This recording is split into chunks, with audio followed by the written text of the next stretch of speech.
Guys, welcome back. रात की लगभग 12 सवा 12 बजे का वक्त था। आसमान में बिजली जोरों से कड़क रही थी और हल्की हल्की बारिश हो रही थी। आज की रात और रातों से ज़्यादा काली थी। संदीप यानी कि मैं अपनी टैक्सी लेकर के गगन सिनेमा हॉल के सामने खड़ा हुआ था। मैं किसी सवारी आने का वेट कर रहा था ताकि मैं कुछ पैसे कमा पाऊँ। मैंने अपनी टैक्सी में हल्की आवाज़ में गाने चला रखे थे और मैं उन्हीं गानों को गुनगुना रहा था। अचानक ही मैंने अपनी टैक्सी के बिल्कुल सामने आते हुए एक अजीब सी चीज़ को देखा। सबसे पहले तो मैंने देखा कि मेरी टैक्सी के करीब एक अजीब सी लंबी सी चीज़ चली आ रही है। जब मैंने गौर से देखा तो वो कोई आदमी था, लेकिन वो आदमी सबसे अजीब तरीके से चल रहा था।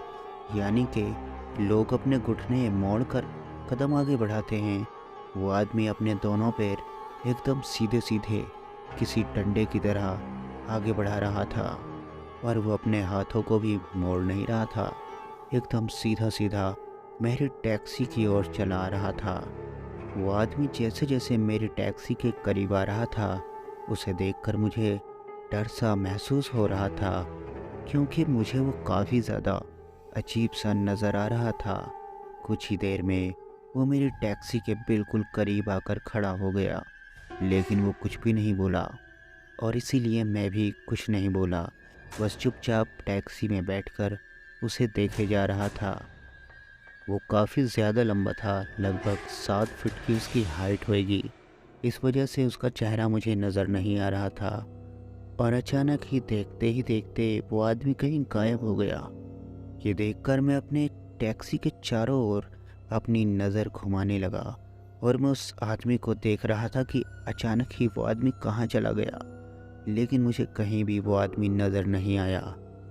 इस घटना के बाद मेरा दिल कह रहा था कि यहाँ रुकना सही नहीं है, लेकिन मैं फिर भी उसी जगह खड़ा रहा। मैंने सोचा हो सकता है कोई इंसान ही हो जो देखने में इतना लंबा हो और मैंने उसे ना देखा हो और वो इधर कहीं चला गया हो। मैं एक बार फिर से चुपचाप अपनी टैक्सी में बैठ गया, लेकिन मेरा मन बिल्कुल भी नहीं मान रहा था। मुझे अंदर से ऐसा लग रहा था जैसे कि यहाँ रुकना सही नहीं है, लेकिन फिर भी मैं वहीं रुका हुआ था। फिर अचानक ही किसी ने मेरे बगल वाले शीशे पर नॉक किया और शीशा नीचे करने को कहा। जैसे ही मैंने शीशा नीचे किया तो मैंने देखा वो शख्स वही था जो अभी तक मुझे लंबा सा आदमी नज़र आया था और उसने अपना एक अजीब सा चेहरा खिड़की से मुझे दिखाया और हल्का सा मुस्कुराया। उसकी मुस्कुराहट काफ़ी ज़्यादा ख़तरनाक लग रही थी और उसका चेहरा भी काफ़ी डरावना था। फिर अचानक ही उसने उस खिड़की से एक हाथ अंदर की तरफ डाला और मेरा बाजू पकड़कर मुझे बाहर की तरफ खींचना शुरू कर दिया। मैं ज़ोर ज़ोर से चिल्लाने लगा, लेकिन वहाँ मेरी आवाज़ सुनने वाला कोई भी नहीं था। अब उस आदमी ने एक ही झटके में मुझे गाड़ी से बाहर निकाल कर फेंक दिया। जैसे ही मैं आकर रोड पर गिरा तो मैंने उस आदमी को पूरी तरीके से देख लिया। उसकी आंखें एकदम सफ़ेद टॉर्च की तरह चमक रही थीं। उसका कद लगभग 7 फुट से भी ज़्यादा था। उसके बड़े लंबे लंबे हाथ थे जो देखने में एकदम काले नज़र आ रहे थे। इतना तो मुझे पता चल चुका था, ये कोई नॉर्मल आदमी नहीं है, ये कुछ और ही चीज़ है जिससे मेरी ज़िंदगी में मेरा सामना पहली बार हुआ था। फिर अचानक ही मैंने देखा कि गगन सिनेमा हॉल के अंदर से एक सिक्योरिटी गार्ड हाथ में टॉर्च लेकर ज़ोर से चिल्लाते हुए बाहर आ रहा है। शायद उसने मेरी रोने और चीखने की आवाज़ सुन ली थी, इसलिए वो कह रहा था, कौन है वहाँ पर, क्या हो रहा है वहाँ पर। और वो अपनी टॉर्च की रोशनी बार बार उस तरफ मार रहा था। लेकिन फिर उस अजीब सी चीज़ ने अचानक ही मेरा बाजू पकड़ा और मुझे खींचते हुए ज़ोरों से पास के एक पार्क में ले गया। पार्क पे ले जाकर उसने मुझे एक लंबे से पेड़ पर लटका दिया। मैं उस पेड़ से नीचे उतरना चाह रहा था, लेकिन अचानक ही मेरी शर्ट उस पेड़ की एक टहनी में फंस गई थी, जिसकी वजह से मैं ऐसे वहाँ लटक गया जैसे कि कोई परिंदा। मैं वहाँ लटके लटके ज़ोर ज़ोर से चिल्ला रहा था ताकि वो सिक्योरिटी गार्ड मेरी आवाज़ सुनकर पार्क के अंदर आ जाए। लेकिन फिर अचानक ही मेरी टी शर्ट फट गई और मैं ज़ोरों से ज़मीन पर आकर गिरा। मेरी सीधे पैर की हड्डी टूट चुकी थी और वो दर्द मुझसे बिल्कुल भी बर्दाश्त नहीं हो रहा था। अब मैं और भी ज़्यादा ज़ोर ज़ोर से चीखने चिल्लाने लगा था, लेकिन वो चीज़ अब भी वहीं खड़ी थी और उसने अपना एक हाथ से मेरे मुंह को पकड़कर ज़मीन में ज़ोरों से दबा दिया। मेरी आवाज़ बिल्कुल बंद हो गई, लेकिन वो सिक्योरिटी गार्ड टॉर्च लेकर के उस पार्क के अंदर पहुंच गया और उसके पीछे पीछे शायद 2 लोग और भी थे। लेकिन तभी मैं बेहोश हो गया और मुझे कुछ भी होश नहीं था कि उसके बाद क्या हुआ।